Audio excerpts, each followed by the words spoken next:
One day, the thought occurred to Brown that he could get a PhD in engineering.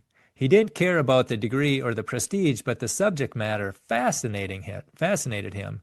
He knew that the two best science and engineering schools were Massachusetts Institute of Technology, MIT, and California Institute of Technology, Caltech. He wanted to study at one of them. But the Army had never assigned an officer to get a PhD. The Air Force and the Navy had, but not the Army. The Army's philosophy was that when a PhD was needed, they would hire a civilian. Brown figured that if he got a fellowship that paid for the schooling and was accepted at one of the world's two best graduate schools, then the Army couldn't refuse. As required, he asked for permission from the Army to apply for the National Science Fellowship.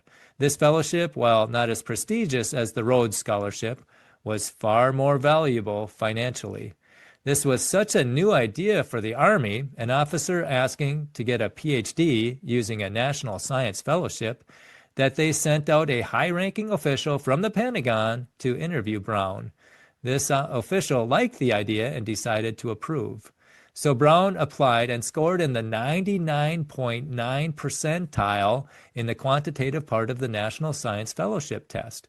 Fellowships were awarded based on ability, and Brown certainly had the ability to handle the subject matter.